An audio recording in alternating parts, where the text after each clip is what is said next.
Udhna zone એની ચર્ચાસ્પદ કામગીરી ફરી સામે આવી છે। ઉધના ઝોન વિસ્તારમાં આવેલા એક સરકારી શાળાના રોકાણપડ વિધિને લઈ આજે વિસ્તારમાં સફાઈ કામગીરી પૂર્ણ કરી દેવામાં આવી છે। સ્થાનિકો દ્વારા વારંવાર રજૂઆત કરવા છતાં તંત્ર આજ સુધી જાગી ન હતું, પરંતુ છેલ્લા 2 દિવસથી તંત્ર એમ જાગ્યું હોય જેવા ઉપરથી આદેશ આવી ગયા છે।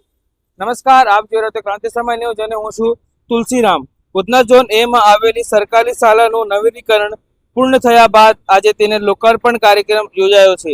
કાર્યક્રમને ધ્યાનમાં રાખીને શાળા તેમજ તેની આસપાસના વિસ્તારમાં તંત્રની ચહલ પહલ જોવા મળી રહી છે। સવારથી જ સફાઈ કામદારો દ્વારા રસ્તાઓ અને આસપાસના વિસ્તારોની સફાઈ કરવામાં આવી રહી છે। સાથે જ કાર્યક્રમમાં આવનારા અધિકારીઓ અને નેતાઓને ધ્યાનમાં રાખીને તેમના રૂટ પણ એકદમ વ્યસ્ત કરી દેવામાં આવી છે।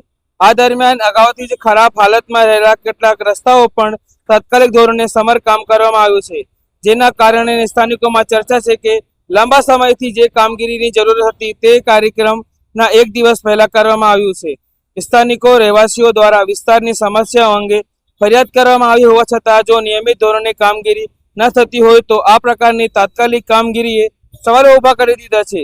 સરકારી કાર્યક્રમો દરમિયાન તંત્રની શક્યતા જોવા મળે છે તે સારી વાત છે, પરંતુ સામાન્ય દિવસોમાં પણ સ્થાનિકોને સ્વચ્છ રસ્તા, યોગ્ય ગટર વ્યવસ્થા અને નિયમિત સફાઈ મળે તે માટે આટલું જ જરૂરી છે। હવે જોવાનું એ રહેશે કે તંત્ર દ્વારા જે કામગીરી આ 2 દિવસથી કરવામાં આવી રહી છે તે સતત કરવામાં આવશે કે પછી સરકારી અધિકારીઓ અથવા નેતાઓને બતાવવા માટે જે કામગીરી આજે કરવામાં આવી રહી છે તે ખાલી આજ પૂરતી રહેશે। આ નફ્ફટ અધિકારીઓનો એક ફરી ઉદાહરણ સાબિત થયું છે। સુરતથી તુલસીરામની રિપોર્ટ।